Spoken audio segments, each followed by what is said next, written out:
Hello and welcome to my channel. We're going to talk about a D major scale today, and this is going to be on the violin. So I'm so glad you're with us. We're going to have a good time doing some learning, okay? D major. First of all, what I like to do is experience the thing first. So the thing today is going to be a scale. So let's experience the scale first. And then after that, I'll show you what it looks like on the staff, and then we'll practice a little bit. Sound like a plan to you? Okay, here's an A.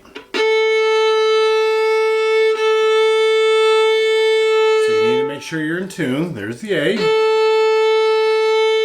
if you haven't tuned in school just yet, or with the teacher, why don't you try to get it close? I do have some videos on tuning. Or maybe you have done that and you just need to stop and use your tuner. Or you can do it right now, really fast. And here's the D. D.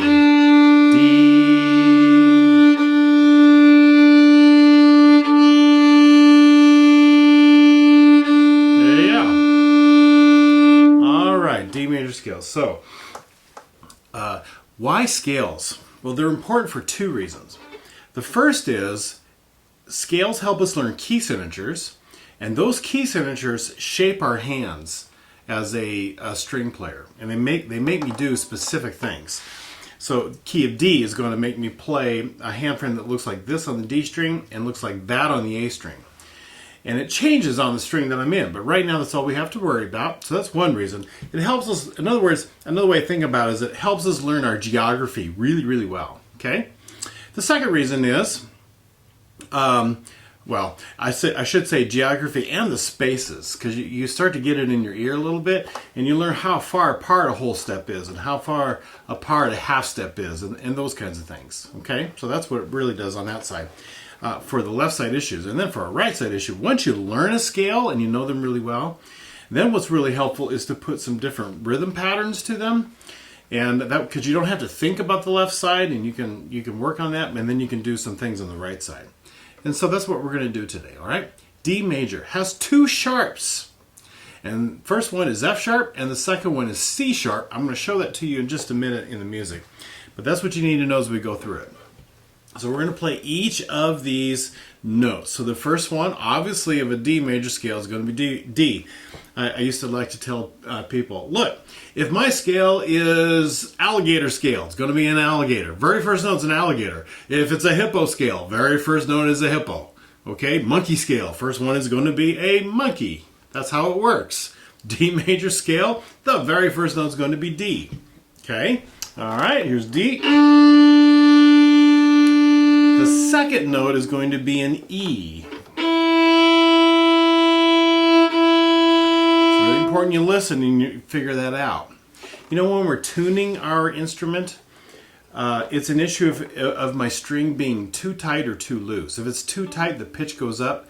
If my string is too loose, the pitch goes down. But when I'm tuning a note in my hand, the issue is whether my string is too short or my string is too long. So E is the sound. And if I play my finger and it sounds like this, my string is too short because my pitch is sharp. Or if I go like this, my string is too long, okay, because my pitch is flat. So you need to learn how to adjust your finger. E. There's a nice E. A whole step away from E is F sharp. Cool. A half step is G. And for most of us, those fingers are right next to each other. F sharp is my second finger and G is my third. I like to say, gotta make sure that those fingers kiss. They gotta kiss. F sharp and G. Okay? Now right now, just go ahead and play an open A. That'll be your next note. Some of you might be ready to play a fourth finger A. And you might see me do both because it doesn't matter to me. But right now, if you haven't done much of this, go ahead and play the open A. The next note is going to be B.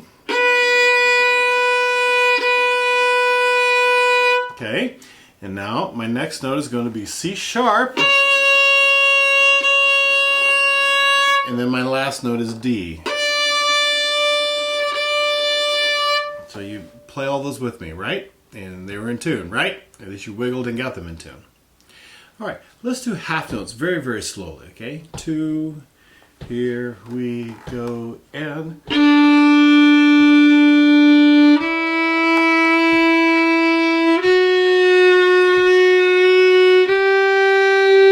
I'm always listening. Want it to be in tune.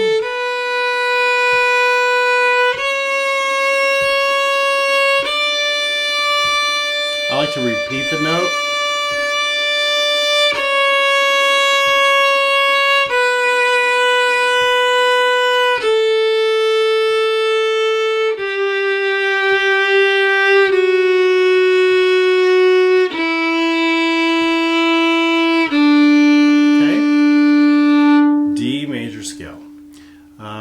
I think that's all we need to do in terms of experiencing it and understanding our hand frame is whole step, half step, whole step. Some people like to call this the 2-3 hand frame versus a 3-4 or 1-2. And when you say that, they're talking about the fingers that are are close. So 2-3 will be close for a D major scale. That's not a bad idea. I think that kind of works. Okay. All right. Well, this is what a D major scale looks like. And obviously you use treble clef, you're on a violin. That's the key signature. F sharp is always the first one, and that's on the top line. C sharp will always be the second sharp, and that is in the third space. So D major uses F sharp and C sharp. By the way, it doesn't have, when you see this key signature, it doesn't have to be D major. It's possible that that could be B minor, but that's for another lesson, for another day, okay? So I just want you to know it exists. But right now, D major. There we go. And now, all of the notes. I want to first tell you something that's kind of cool. We call each of these notes a scale degree. If someone says, what's the scale degree of G major, or the third scale degree of G major? What they're asking you is, which note is the third note of that scale? And we call them scale degrees. The first scale degree is D. That's the first one, okay? The second scale degree is E. By the way, D is below the staff and E is on the first line. The third scale degree is in the first space. That is F sharp. The fourth scale degree is G. That is on the second line. All right. The fifth scale degree is A. That is in the second space. The sixth scale degree is B. That is on the third line. The seventh scale degree is C sharp. That is in the third space. And then the eighth scale degree is D, fourth line. Now sometimes we say 8 or 1.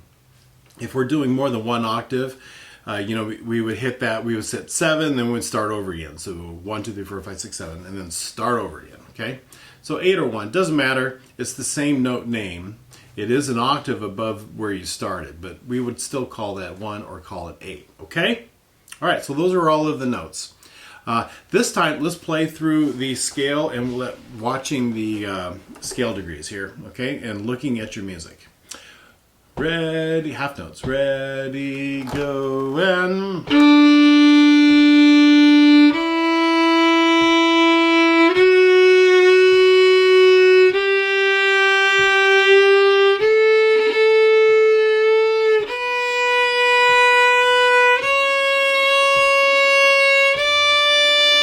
Come down.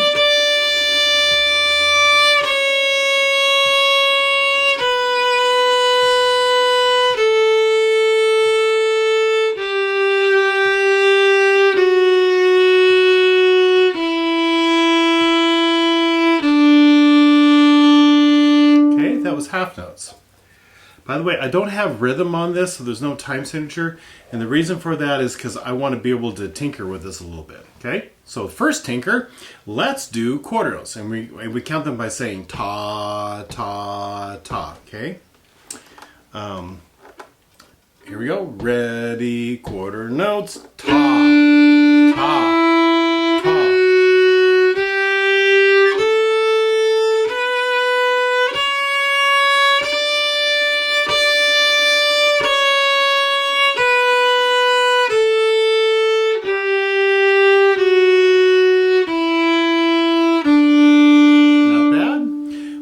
thing that I do when I teach especially, but also when I play and when I think about things, is sing the rhythm and sing the note names.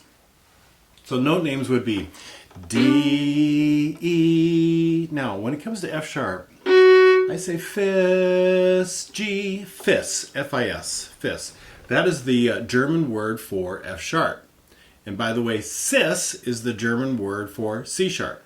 And the whole reason I do that is because that fits the rhythm better. If I'm doing quarter notes, ta, ta, ta, ta, but I go F sharp, all of a sudden I don't have a quarter note anymore. I'm not saying a quarter note. So I just tinker with that a little bit and use the German, okay? All right, let's do ta-dee. Ta-dee, ta-dee, fis, fis, fis, G, G, G, right? So these are eighth notes. Ta-dee are eighth notes, okay? And we're going to do 4 for every scale degree or every pitch. Are you ready? Ready, go, and ta-dee, E, fis, G, D,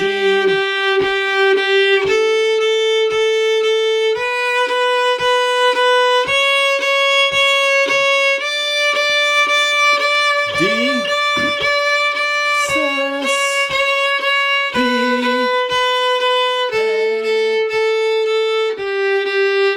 and fis, ta-dee, ta-dee, ta-dee.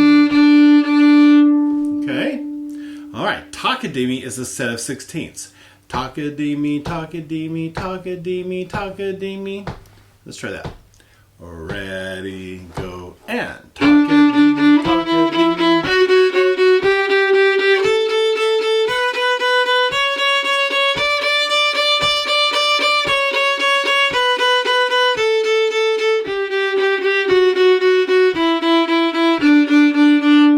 Not bad. Those were sixteenths. Takadimi.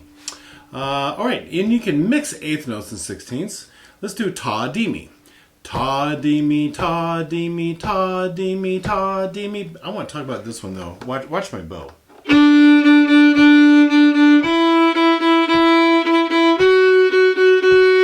What happens every time I do ta? I start the frog, ta. Ooh, dimi's near the tip of my bow. Dimi, ta, dimi. See it now? It's at the frog. Frog, frog, tip, tip, frog. Frog, tip, tip, frog. Frog, tip, tip, frog. Frog. See how it does that? So that's a good thing with your bow, right? Here you go. 2 ta-dimis. Ready, go, and. Ta-dimi, ta-dimi, ta-dimi.